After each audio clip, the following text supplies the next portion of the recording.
Hello, ladies and gentlemen. Welcome to another episode of the AfroMattt Show. You're listening to podcast episode 68. Jesus Christ. I'm your host, AfroMattt, joined today by no one. This is a solo episode, so these solo episodes get a little wild, get a little wacky. This ain't your grandma's podcast. This ain't your grandma's podcast. But yeah, so we get a little wild. This one's gonna be fun. We're gonna talk about some stuff, and I've actually we got a little segment at the end. I'm gonna try it out, test it out, see how I like it, see how it fits. But yeah, we're gonna just dive right in.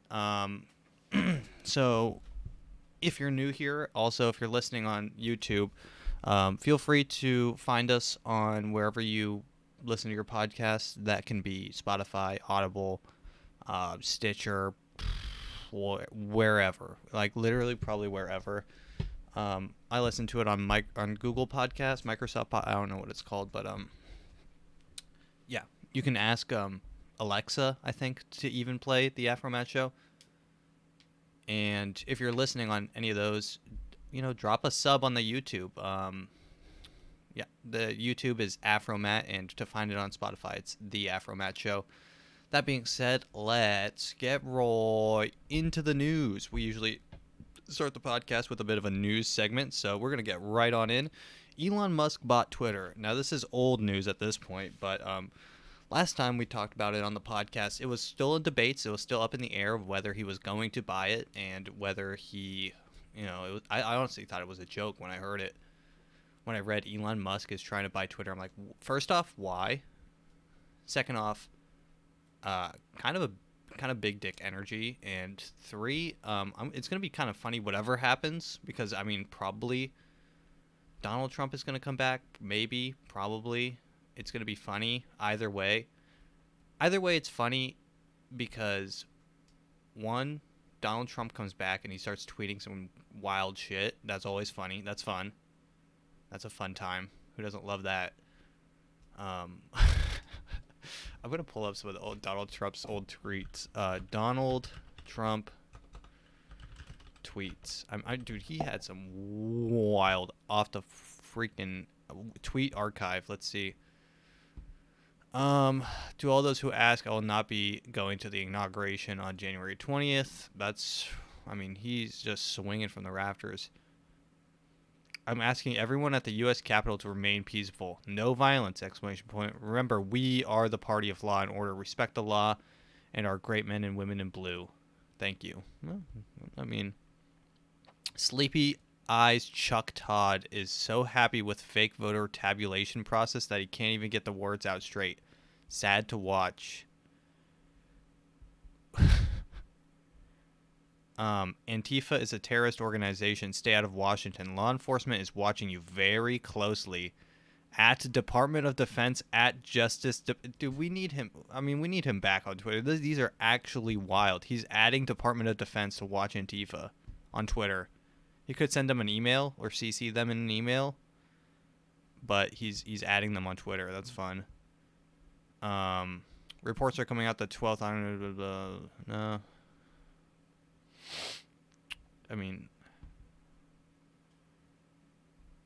Yeah, you got some good old, stop the count, fix the vote, count the ballots, recount. These are classic ones. Something how Dr. Fauci is revered by lamestream media. Classic.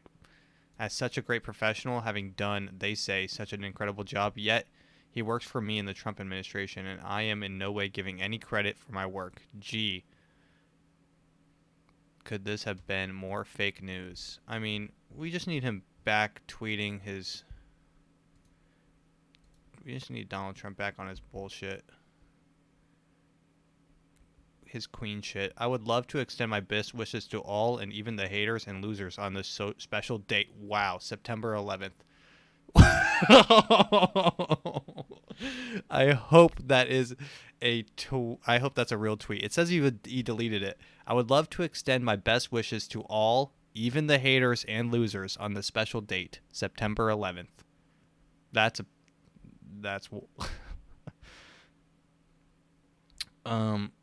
oh, I remember when he tweeted Kofefe. Sorry, losers and hater, but my IQ is one of the highest, and you all know it. Please don't feel so stupid or insecure. It's not your fault. Please, I have the highest IQ. Sorry, haters and losers, but my IQ, it's one of the greatest, and you all know it. What is he up to? What is Donald? What is the DT? What is DJT up to? What is Donnie up to? Doesn't he have his own? Wasn't he making his own Twitter or something? Elon Musk should buy that shit. But back to the news. Elon Musk literally buys all of Twitter for $44 billion. First off, that's an absurd amount of money. Like, that is so much money. I'm not going to be like one of those guys that are like, he could cure world hunger. I'm like, if you want to cure world hunger, let's just get snowplows and push them all to Canada. They'll fix them. I think there should be, like, if we really want to come together as a nation or as a human race, the whole world, we want to fix the homelessness problem. We've done it before, where we turn Australia into not a prison state this time, but a homeless country. It's already the Wild West out there. We just start boating and shipping people. I mean, it might cost $44 billion, but it's fake money. Government money is fake. I mean, they spend, $40 billion on planes? Guys, it's fake. It's fake. Half of the money... Look, this is a real stat. This is a fun stat. Let's see. 40% of... Here it is. This is a really, really fun stat. Well, this is just pure propaganda, but thank you. Is it a big deal that 40% of USD was printed in the last 12 months? No, it's not. This is just... this might just be propaganda. My bad. Conspiracy. 40... Okay. How much money was printed in 2020? Visualized. 10 plus $trillion. 80% of all U.S. dollars in existence were printed in the last 2 years. Who is this by? Is this trusted? Is this a trusted source? I really don't know. Okay, here it is. CNBC. They're kind of trustworthy. I know their name. The ballooning money supply may be the key to unlocking inflation in the U.S. Okay, well, that doesn't seem right. Inflation solves? Wait. So the ballooning money supply may be the key to unlocking inflation. I'm not sure even what that means. Is that CNBC? Are you drunk? The ballooning money supply. Okay, so inflation. So ballooning money supply. This is the headline. I'm just reading the headline, people listening. Sorry if this is... The ballooning money supply may be the key to unlocking inflation in the U.S. Okay, so inflation... So substitute ballooning money supply. That equals inflation. So let's read. The inflation may be the key to unlocking inflation in the U.S. These headlines mean absolutely nothing. With the Federal Reserve and Congress pushing stimulus of efforts to new heights, some investors are keeping a close eye on the surge of U.S. money supply and signs of inflation long-awaited return. Yep. Look, a recession's coming. Tons of money was printed in the last 2 years during COVID. COVID will be the single worst thing that has ever happened in probably U.S. global history. Not because it killed so many people, but because of the lives it will affect of actual, families. And, there's going to be food shortages. I hope you like paying $10 for, lunch meat. Because it's and I don't want to be what's it called, a panic, uh, a rebel rouser, whatever. I don't want to stir everyone into a frenzy with this. And I know I reach a vast audience. I'm sure everyone will be in a panic, but it's the future is it's grim. Look, I'm saving a lot of cash, not, and by a lot I mean enough to keep me alive for a few months, right? I could probably this goes for anyone listening. Start stockpiling cash, because during a recession, look, I know the dollar will go down, but you don't want it in the stock market, because the stock market will plummet. It's a course correction for everything that is so inflated right now, and hopefully it follows suit with the housing market. We are actually already starting to see massive cuts in the not massive. I'm not going to say massive cuts, but homes in California are seeing the first price cuts of all time. Not of all time, but of recent memory. Usually in California, houses, you list it for $1 million, they sell for 1.5. 500,000 over is kind of normal in some parts of California, especially the LA Orange County area. I'm a little backstory if you don't know, if you're not a normal listener on this podcast. I work in real estate. I'm not a realtor, but I do work in real estate on the transaction side. So I don't actually sell houses, but I sell houses, if that makes sense. But like I'm not a licensed realtor, but I assist with the process of purchasing a home on the client care side, I guess. Okay, so granted, I don't know that much about real estate. I'm fairly new, only about a year into it, but I do get a hands-on experience with prices, and I talk with a lot of other teams around the world. We have like training sessions where we practice whatever, we go over the market, and the trend is stagnation. It's stagnating. The prices are coming to their peak. They're kind of holding right now. We are seeing 7% price cuts, 7% under listing, which is unusual. It might be a sign of things to come. And I don't know. I wish I knew firsthand experience from this position. Oh, well, actually, there was 4 foreclosures this week. So foreclosures are happening. It's not like they're not happening, but I mean, 4 in this market foreclosed. That's kind of scary, but. So, and that number will go up. Foreclosures are coming. People that got in over their head, and they felt bad for the FOMO, fear of missing out. They got in way over their head, got a loan for whatever, and the sad thing now is the people buying the homes are getting on waiting lists for these developments. So these developments, they're building huge communities. Builders will build, pop up a neighborhood in 3 months, all these buildings, and they'll all already be sold. They sell them when they're just lots.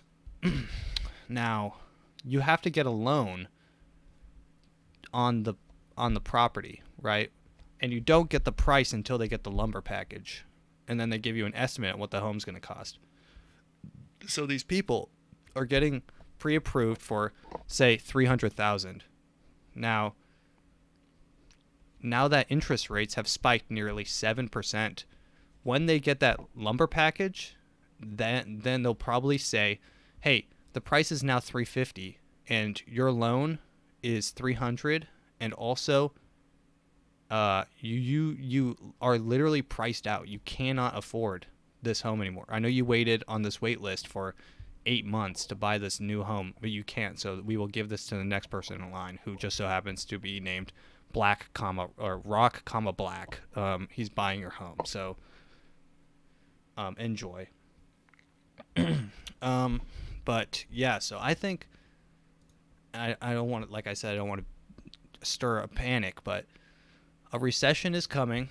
It's just inevitable. There needs to be a market. It needs to be fixed. Whatever crazy amount of inflation is happening right now, it needs to be course corrected. If you don't, like, the price of the dollar is inflated like year after year, like 8%. If you haven't gotten an 8% raise by the end of this year, you've technically taken an 8% pay cut, which is crazy to think about, but that's just because things will cost 8% more.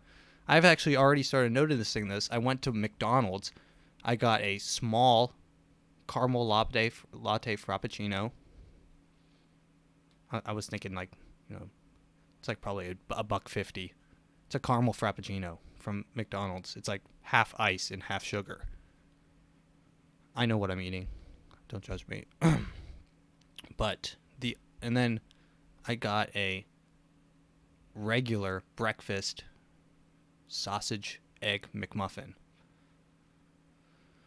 Now, I didn't expect it to be $8 when I pulled up to the window and they said that would be $7.50. That would be $7.79. I'm like, oh, okay, this is real. I felt it. That's when I truly felt it. When my McDonald's cost $8, that should have cost $5. And I've tried to wrap my head around the fix, and I know that I'm not in any place to say what will fix it, but you can't keep on paying people what you're paying them, because if you do, it's technically spitting in their face and pissing in their open mouth, and kicking them in the balls, and then when they drop to their knees, mouth agape, you piss into their open mouth.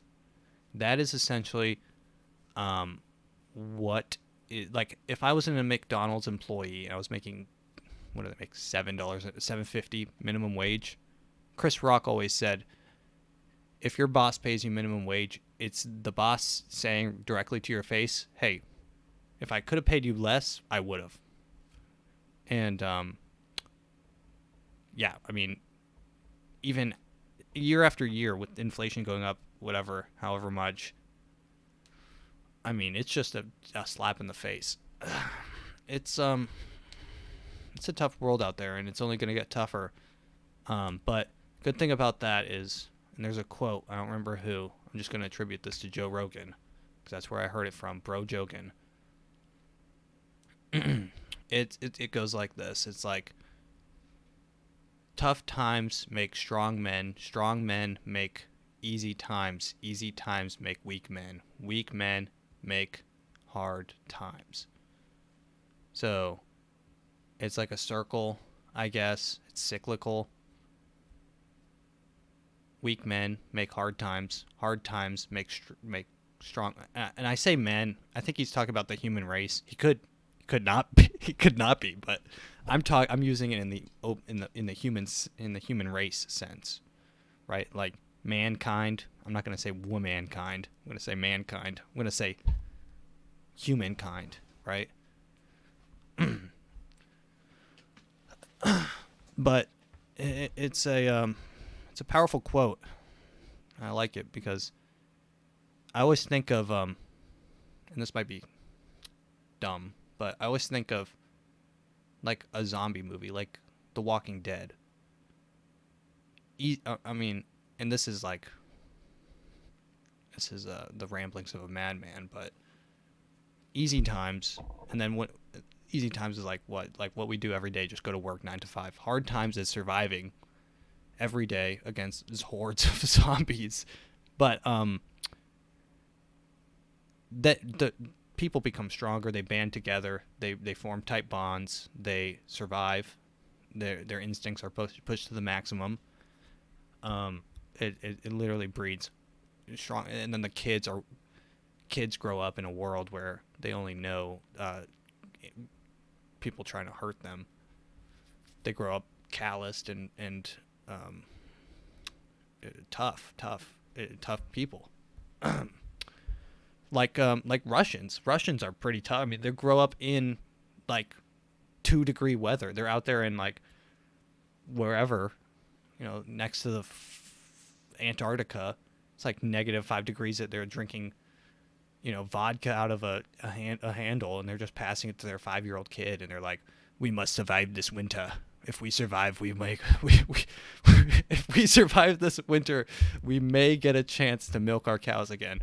It's like, yeah, it's like, and then we have it so easy over here. It's like even different parts of the world have different things going on, but yeah, like. Yeah, Ukraine is a perfect example. Easy times, and now strong times is when you see people's true potential and human race. What's happening in Ukraine is inspirational, and it gives me hope for the future that men, even our pussy ass men, pussy bitch boys here. I'm saying that as a pussy bitch boy. Could band together and hold off some invasion. I don't know. Not Canada, probably not Mexico. Might be little Chinese paratroopers. If you didn't listen the last time, I'm not saying little in a racist way. I'm saying we were joking that they're little Thumbelina men, like the little action figures from Toy Story. It's hard. Just go listen to the last step. I'm not going to explain myself. Back to Elon Musk. Elon Musk reaches deal to buy Twitter for $44 billion. The deal brings arguably the internet's most influential platform under control of one of the world's richest people. Elon Musk is buying Twitter and taking it private. That's the most interesting part. So he's taking it private, so he can pretty much do whatever he wants with it. I'm never a big fan of when a billionaire takes control of an entire speech. Like it pretty much is a debate platform. I don't like to think about it like that, because debate's supposed to be intellectuals talking and like sorting through, coming to conclusions, coming to compromises, understanding each other's. Twitter is it's a yelling, essentially a yelling match. Yeah, I mean, why would he even want to buy that? I don't know what. Yeah, he says that he wants to buy it for free speech. He's going to make it free speech, which is true, because they do block. They banned Alex Jones. They banned a dozen other people, probably. Carol Baskin or something, for saying some wild shit. But hey, bring them back. Loop them back in, and free speech. He said, here's a quote from him: "Free speech is the bedrock of a functioning democracy, and Twitter is a digital town square where matters vital to the future of humanity are debated." Granted, it is a place for debate. Yeah, I mean, hey, if he wants to deal with that, and I don't understand the hate for Elon. Everyone just hates all billionaires. I'm like, well, Elon is like de facto. He's like he's built different than like most billionaires. Like he's like he seems less seedy than someone like say the Rockefellers. Like, they're billionaires and no one knows what they're doing. They're probably on Jeffrey Epstein's island right now. It's for sale. They might be buying it and starting up the business again. Jeffrey Bezos, he looks scary. he looks evil. And Elon Musk, he just feels, and maybe he has a good marketing team, and maybe I've been completely brainwashed, but no, he is, and he's like one of the only billionaires that goes on all these he's been on Joe Rogan, he's been on Lex Friedman, he's been on wherever you see him. He's probably the most outgoing and personable billionaire, which is strange to say a billionaire could be personal, but he feels like he's just He's just a person, right? Who just happens to have $1 billion, right? Whereas someone like who's that stock guy who like just like waits and he owns like 10% of Coca-Cola. He's like an old dude who lives in. Bill Gates loves him. I don't know. I know you're probably screaming at your phone. I wish I remembered. What? I'll look. Famous investor. What's his name? No, not Bernie Madoff. Christ. The most successful investors. This look, I'm doing this for you guys. Warren Buffett. There you go. Warren Buffett. Like what is that guy doing? And why does he live in Omaha, Nebraska? Still, he was born there and he like still lives there. Weird. Huge red flag. All right, let's go to news number 2. I really know nothing about this, to be honest, but I just think it's funny and it's worth discussing. This is the Amber Heard versus Johnny Depp testimony. I know more about this testimony, or I know more about this trial than I do all of the Ghislaine Maxwell trial, which is awesome. So this guy's vaping. This guy's fully vaping while he's testifying, which is pretty funny. Witness vapes and starts driving during testimony. So the incident was May 21st, 2016. You saw her the night of May 25th. Johnny Depp's laughing. Correct. Dude, we are watching Johnny Depp watch someone give a testimony on his trial. You saw Amber Heard hundreds of times while she was there. Amber Heard treat you well, and was she friendly to you in each of these hundreds of times? Yes. I'm not gonna say no because she was really always nice. I didn't even know you could give a testimony while driving. Right, this is my last question. You testified in response to... Don't you have to like put your hand on a Bible or something? That you testified truthfully in all of these occasions. Did you testify truthfully to everything that you testified in response to my questions today? That's correct. All right. I did. All right. It's a good time to break for lunch. We'll just break a little early, so just don't talk to anybody. Don't do any outside research. So this is the judge saying, "Hey, man, we're going." We'll see you at 2 o'clock, okay? And then this is the best part. She calls a recess, and then she just takes off her glasses and just like... She kind of looks like...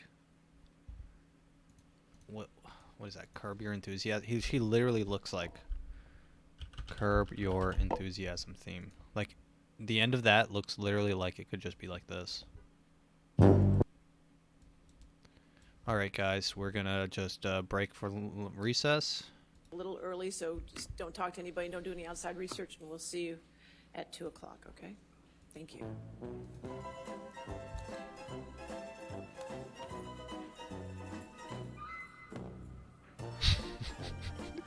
She's literally just staring off into the distance. She just like hates her life. She's questioning everything that's led to this moment.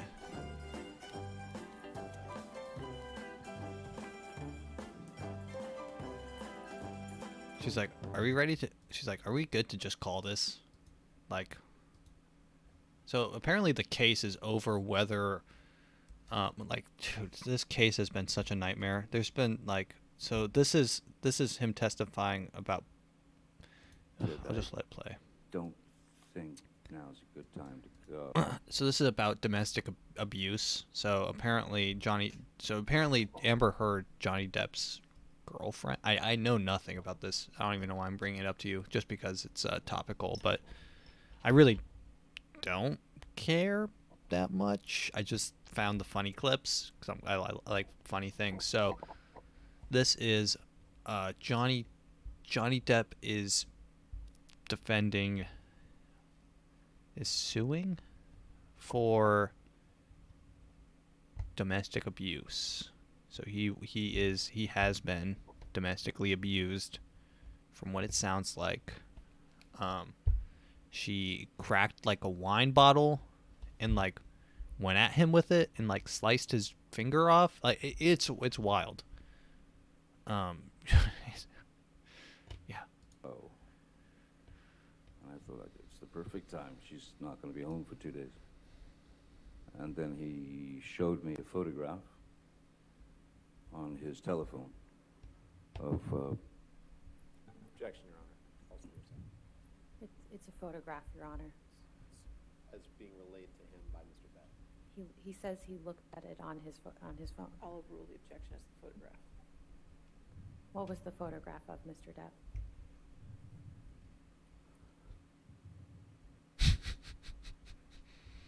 it was a photograph of the bed, our bed, and on my side of the bed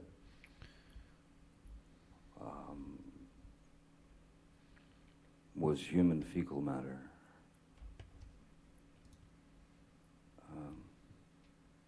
So I understood why it wasn't a good time to go down there. So that pretty much sums up the entire case. It's like two people were called into the principal's office, and it's just like, what is happening? Like, I don't know. Someone pooped the bed. She pooped on his bed, and then sliced off his finger, and you know, someone's vaping in the car while giving a testimony. That's badass. That guy definitely is pretty badass. Giving a testimony while just driving. I'm gonna give testimonies all the time. I didn't know you could do that. I thought you had to come in and go through the metal detector and fuck. I'm gonna zoom in. I'm zooming. But yeah, we'll see how that case turns out. I mean, it sounds like the judge is like, okay, so she pooped his bed, she sliced his finger, she, yeah, Amber, what are you doing? Amber, honey, babe, Amber, what's going on? And Amber's just gonna say, I don't know. I really don't even care that much about this case. Just hope my boy Johnny goes free. I don't know who Amber Heard is, but I mean, come on, you can't poop in a dude's bed. If you poop in a dude's bed, it's already been entered into evidence. The picture of the poopy bed. Now, whose poop was it? We don't know. The case should have been open and shut. It's like, okay, poop bed, okay, close. Open, poop in the bed, wrong. Like, who would poop on their side of the bed? Anytime I've ever had to poop, always have made it to the toilet. If not, close enough to where it didn't matter, right? That being said, Amber Heard should probably be pooping in a jail cell bed after this. I mean, pooping in someone's bed should be punishable by something. You should have to sleep next to the grossest bedwetter poops, and you just wake up and you're like, oh, man, dude, you stink. And then you're like, bro, we gotta wash these sheets. And you have to do that for 5 days. Imagine pooping in someone's bed, bro. This is not a serious country, I don't think. Anyways, let's move along. We're gonna watch some of these TikToks. These TikToks are cool. For today, we've got this. So this is international holdings of top institutional holders of famous companies. Apple, Vanguard, BlackRock. Facebook, Vanguard, BlackRock at 172 million shares for Vanguard. BlackRock owns 150 shares.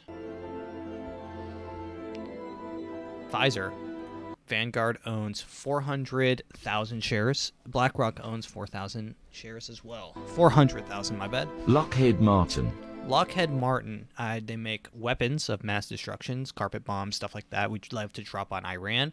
That is Vanguard and BlackRock in second and third place at 20,000 shares and 17,000 respectively. Tesla. Tesla, this one caught me off guard. This is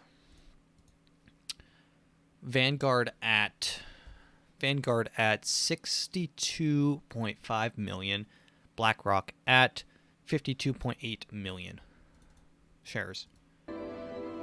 First and second. MasterCard, Vanguard, BlackRock. You got to own DuPont. I don't know what they make, but probably fuel. General Electric. They are evil. General Electric's evil. I'm gonna state this, guys. They are one of the largest weapons manufacturers, probably. I think. Fox Media. That's fun. Vanguard and BlackRock. Disney owns ABC, Disney owns ABC and I think CNN. So Vanguard owns like both sides of the political spectrum. So it's kind of cool. Microsoft, Vanguard, BlackRock, first and second.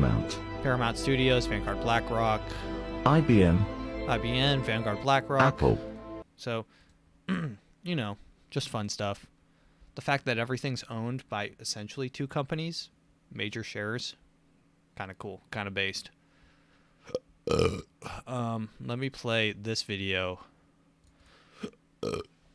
of this guy. Not know bowling alley etiquette? I do. Number one, you're supposed to be in appropriate shoes. These are PBA approved. I don't care. For the comment that you made about a 230 average as an amateur, you don't know nothing. I like this guy. This guy goes to bowling like league nights and just trolls people there that take bowling way too seriously. I like trolling people that take things super seriously. And if you think that is an amateur average. I mean, I average a 280, so like I'm just tough like that. You average 280? I don't believe you. Do you know how you carry a 300. 280 average? You gotta be him. I'm him. I'm slash him. You are not him. You are not him. No. God. You are not him. No, I'm not him. I'm just him. No, you're an idiot. Damn, dude. She thought he was him. God. She pointed straight up. You are not. Only God carries a 280 average. I would think God would carry a 300 average because he's just built like that. All right. This is a guy inspecting a house after someone bought it. Some first-time home buyers. How long ago did you guys buy this? In October. Did it have a termite inspection? Yes. It did? Yes. And what did they say? That it passed. Your termite inspection passed? Yes. You bought this house. Did the realtor recommend their pest guy? Yes. They did? Yes. What did they say?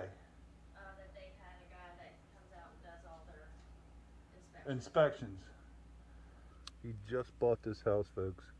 Major termite infestation. But check this out. Remember I was always telling you how the termites will come out to the surface. So here he is sticking his hand inside of what can only be described as a crumbling log.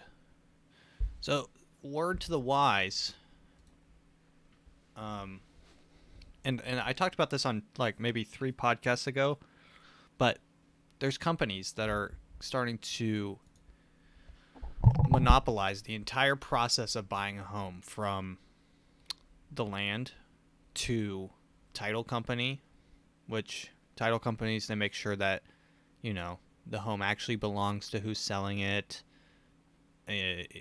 All the paperwork lines up. They manage all that, make sure that's, that's all those affects are in line. And then they also own the lender, and then they'll also, have the realtors. So they'll own the whole line, start to finish. It is not cool to represent the buyers and sellers with the same termite inspector, because it's hard to stay impartial when you're like, hey, I want to sell this house. And a lot of times you actually make more money when you sell a house.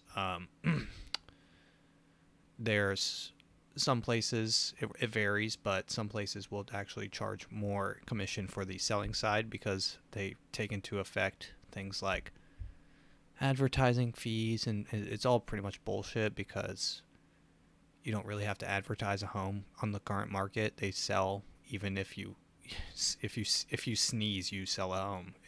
If it hits, you don't have to advertise jack shit. But initially, back in the day, it was based off of advertising fees. They thought that the seller was doing more work.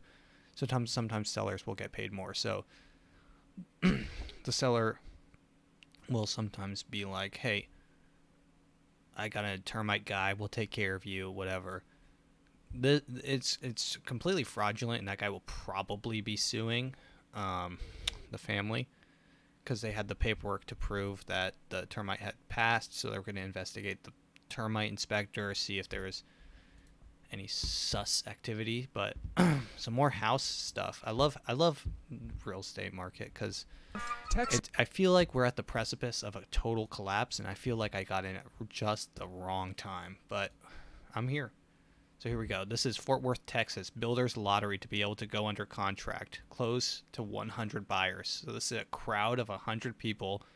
You can imagine how that throng looks. Just a crowd of people. And they're all in line to not even buy a home, to buy a slab of concrete. Texas. Builders lottery to be able to go under contract. Close to 100 buyers. Here it is. Here's the slab of concrete they're fighting over. Beautiful. Fort Worth. Beautiful. Oh, and here's one last video, and then we're going to do a fun part. Now, I wash my monkey. All right, baby. So this guy has like a pet little monkey. It's kind of cute. And the monkey is giving him a little bath. Water pumping and jumping. We're going to turn some hot water on because my boy only likes hot water and he likes to drink it Monkeys too. Are so weird, but it's okay. So cute. They're like little... Then I'm going to go ahead and get him inside. He goes right in, sits down, ready for his bath. Let's light those candles to set the mood because Mojo is a whole mood. You already know that, though. Mojo the monkey. Now we're going to throw in Look at him. He's just chilling in the bathtub. And then we're going to massage that face, make sure he has no sleepy in his eye, no crust. We got to make sure Mojo is clean. Then we're going to give him a little suds. That's all organic, baby, because sometimes he likes to eat the soap. I don't know, weird monkey. He just crazy. He do whatever. Then we're going to rinse him off, make sure to get all the soap off so he's all good. But it's all organic, so who cares? So, and then we're going to dry him off. Yeah, he really likes to be out because he's ready to be dried off. Then we're going to go ahead and slap that diaper on my man real good. This is with Mojo that. the monkey on TikTok. Then on top of that, we're going to throw in the diaper cover to protect the diaper because he can take off his diaper. And there we go, baby. Done. Like monkeys are so cool because it's like they're so human-like. They're like little mini human animals. Granted, this guy could probably rip your tongue out, and like they got that little monkey strength, that little chimp strength, where they just like grab an eyeball and just yank it completely out of its socket. They just go completely monkey mode if they get pissed. That's the only thing that scares me is like monkeys. You can't reason with a crazy chimp. Can't. You're screaming, throwing their shit everywhere. There's no reasoning. They don't have the faculties to reason. That's the thing that separates, I guess, humans from monkeys, is if I'm attacking you, you can be like, please don't, and then I get the option to choose to stop. But, I mean, there's no stopping a great chimpanzee from ripping your limbs apart. All right, well, so for this last segment, we're going to do a little bit of a different situation. This is going to be, and this is the first time I've done this. I'm hoping that it works, but we're going to do a little bit of a reading.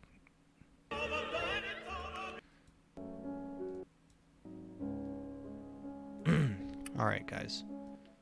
So this is the reading portion. I'm not going to read verbatim, word for word, in this entire book, but I have been reading a book called Manufactured Consent by Noam Chomsky and Edward S. Herman. It's the introduction is written by other authors, but Noam Chomsky originally wrote Manufacturing Consent. Now, what is this book about? This is the political economy of mass media.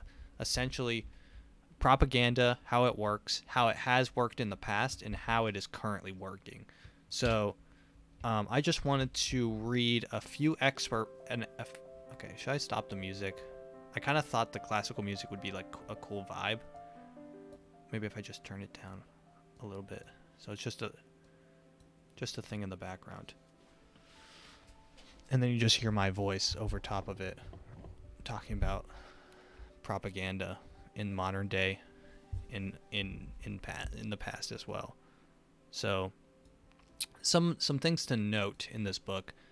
I'm not that far through it, but I'm thinking that if you guys like this, I'm going to continue reading this book. It is a dense book. It is essentially what is essentially just a giant dissertation. Like, imagine someone's college dissertation, multiply that by like 1,000. It's data. It's just data and analysis of said data. So we're gonna dive in.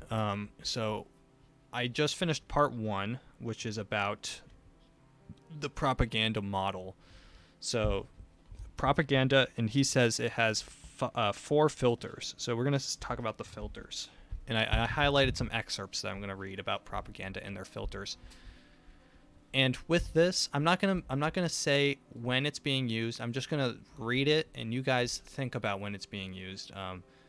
I think that this book is, the reason I picked it up is it's more important now than ever to think about where and how you're getting your information, and whether that mean, Tucker Carlson screaming about the green M&M chick, or if it's, whoever on CNN doing whatever. Just be cognizant and thinking about why does someone want you to think this, or why is this being phrased the way it is. But yeah, let me just read. Here's the first filter: size, ownership, and profit orientation of mass media. The excerpt I chose for this was, and he's quoting Ben Bagdikian. He stresses the fact that despite the large media numbers, the 29 largest media systems account for over half of the output of newspapers and most of the sales of audiences in magazines, broadcasting, books, and movies. He contends that these constitute a new private ministry of information and culture that can set the national agenda. So the private ministry of information, he says, are the conglomerates that own broadcasting rights. Currently, that is, and he goes on here, table 1.1 provides some basic financial data for the 24 media giants and their controlling parent companies that make up the top tier of media companies in the United States. Now this is where it gets dense. This compilation includes 1, the 3 television networks, ABC through its parent company Capital Cities, which is actually already owned by Disney, CBS, and NBC through its ultimate parent General Electric, that's GE. The leading newspaper empires, New York Times, Washington Post, Los Angeles Times, Time Mirror, Wall Street Journal's Dow Jones, and actually the Washington Post is now owned by Jeffrey Bezos. Knight Ridder, Gannett, Hearst, Scripps Howard, Newhouse, Advanced Publications, and the Tribune Company. 3, the major news and general interest magazines, Times, Newsweek, both subsumed under Washington Post, Reader's Digest, TV Guide, Triangle, and U.S. News and World Report. A major book company, McGraw-Hill, and 5 other cable systems of large growing importance whose Murdoch, Turner, Cox, General Corp, Taft, Storer, and Group W, that is Westinghouse. Many of these systems are prominent in more than one field and are only arbitrarily placed in a particular category. Time Inc. is very important to cable as well as magazines. McGraw is a major publisher of magazines, and Tribune Company has become a large force in television as well as newspapers. Hearst is important in magazines, blah, blah, blah. Essentially saying that those main companies and their parent companies, which just so happens to be, it doesn't really matter who their parent companies are. He later says that while it does matter who their parent company is, it matters who the shareholders of said parent company is, and that's the filter, is the opening of these companies to shareholders means that they are beholden to the shareholders, and now the shareholders, or the massive shareholders in this case, I highlighted it before, BlackRock, Vanguard, other companies, even private ownership, like the Rothschilds, own massive shares. So here's another. This trend continued greater integration of the media into the market system has been accelerated by loosening of rules limiting media concentration, cross-ownership, and control of non-media companies.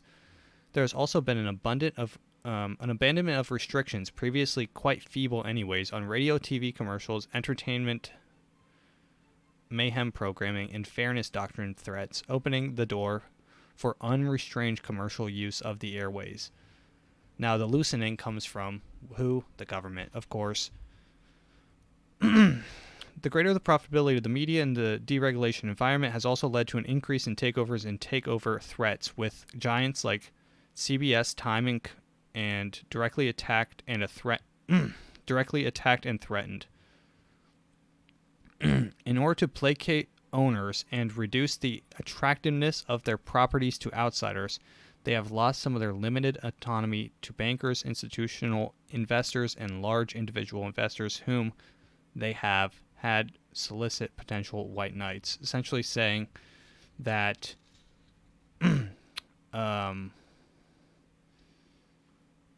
when they focus only on profitability, they become not about spreading news. They become about spreading the right news. So this is for both sides. And Noam Chomsky was a bro who's he was very anti-fascist, very anti open market for. I don't know if he was anti-open market, but he was anti like ownership, etc. So that brings us to the second filter, the advertising license to do business. So for this one, I chose a couple excerpts. This reason, the advertising-based system will tend to drive out existence or into marginal. Let me read that again. For this reason, an advertising-based system will tend to drive out of existence or into marginalized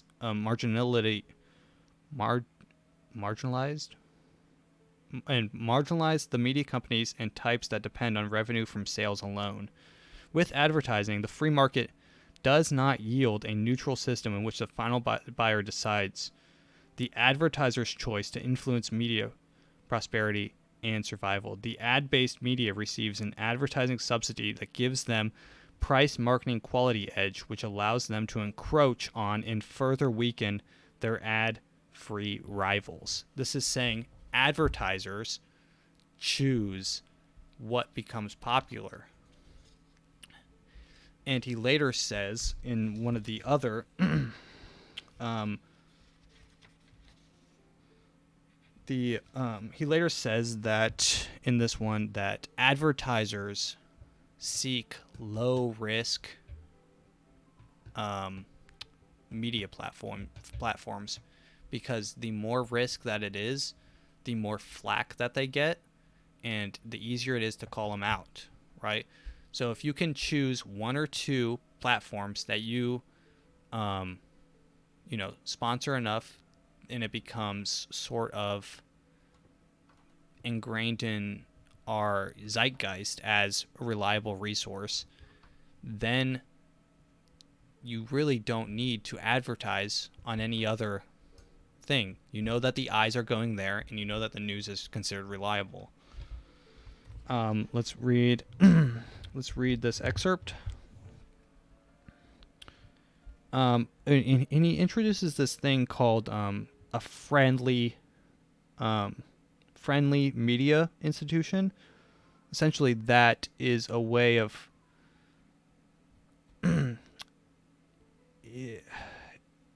it's sort of like extortion, but it's not. It's like, hey, if you don't say what I want you to say or get people to look away from this, then, hey, I'm not saying we will pull our ads from you, but we will pull our ads from you, essentially, is extortion. And people that tend to do that are considered unfriendly news sources, and advertisers don't like to work with them. So in addition to discrimination against unfriendly media institutions, advertisers also choose selectively among programs on the basis of their own principles. And he says this is interesting. With rare exceptions, these are culturally and politically conservative. Large corporate advertisers on television will rarely sponsor programs that engage in serious criticism of corporate activities such as the problem of environmental degradation, the workings of the military-industrial complex, or corporate support of and benefits from third world tyrannies. Really interesting on that, because you don't really hear about any of that. He talks about earlier in this as well, in the introduction, about how the U.S. government benefits immensely from just starting wars and whatnot. We pretty much have a war-based economy. Let's continue reading. This is the third filter of propaganda. Sourcing mass media news, the third filter. So the excerpt I chose for this was another reason for the heavy weight given to official sources is that mass media claim to be objective dispensers of news, partly to maintain the image of objectivity, but also to protect themselves from criticisms of bias and threat of libel suits. They need material that can be portrayed as presumptively accurate. This is also partly a matter of cost. Taking information from sources that may be presumed credible reduces the investigative expense, whereas material from sources that are not prima facie credible or will elicit criticisms and threats require careful checking and costly research. Essentially, you have to pay people when you get information from uncredible sources or sources that have been deemed not credible. You have to pay someone to double check them, fact check. You have to pay to make them seem credible. You have to give them. It costs money to make someone seem credible. And when they choose someone and they pump money into them, and then they become credible, and then they just get their news from them, essentially. So, let's see. This is interesting. So he was talking about the Air Force. The Air Force used to, manage and dispense Airman magazine, newspapers. They had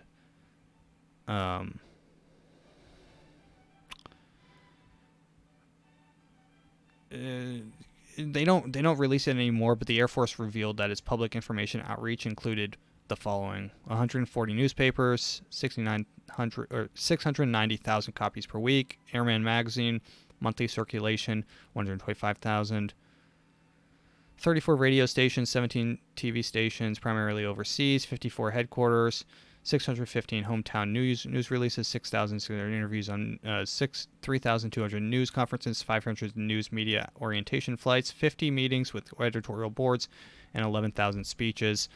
Essentially saying that even the U.S. Air Force is in on controlling narratives.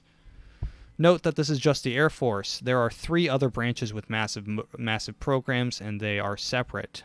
There is a separate overall public information program under the Assistant of Secretary of Defense for Public Affairs in the Pentagon. In 1971, an Armed Forces Journal survey revealed that the Pentagon was publishing a total of 371 magazines at an annual cost of some $57 million. An operation 16 times larger than the nation's biggest publisher at the time, 1982 or 1971. Interesting to note that the Pentagon was spending more on media outreach than the media themselves. Interesting. A corporate collective like the U.S. Chamber of Commerce in 1983 had a 1980. Okay, let me read this again. Sorry, guys, I'm trying my voice is going a little bit out. I'm going to take a sip. I hope this is interesting for you because I really do like this book.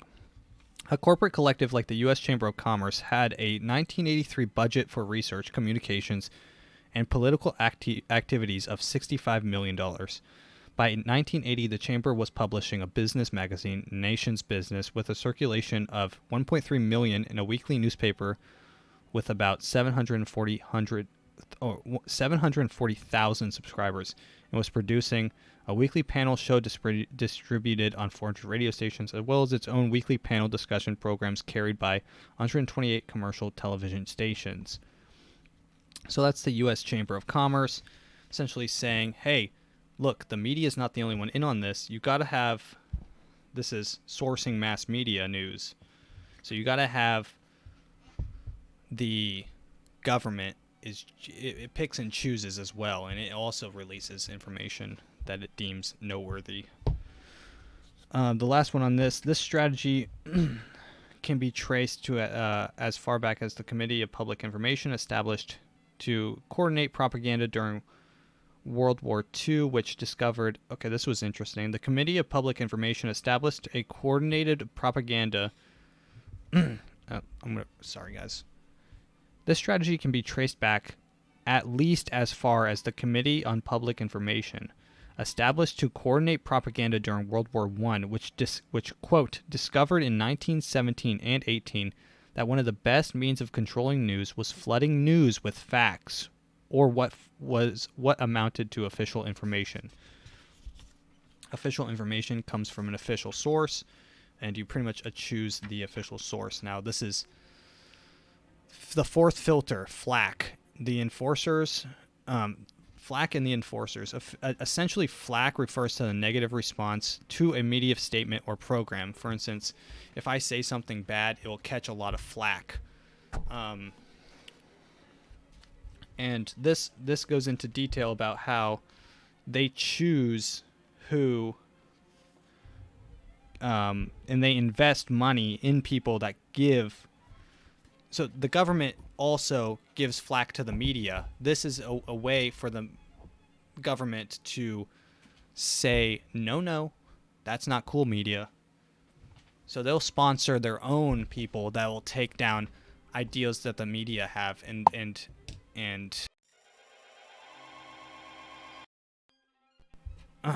essentially but yeah, so essentially they'll the flack part is a little bit confusing, I'm not gonna lie. I want to reread it, but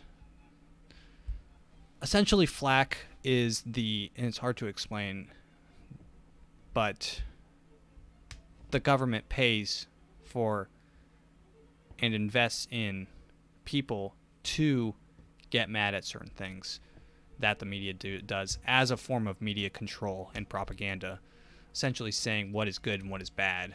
And in order to do that, they have to pump in and make credible some sources, even though they aren't credible. But that being said, that is the four filters of propaganda, and they all work together. If you guys like that, I'm going to keep on reading the book regardless, but I like sharing with you guys. I like, I like exploring thoughts here on the podcast live. But yeah, besides that, I hope you guys enjoyed this episode 68. If you did, drop a like. If you made it all the way through that section, thank you. And drop a like, leave a comment. I always love looking at the comments. If you look at the comments, I always respond to every single one of them. But yeah, thank you for listening.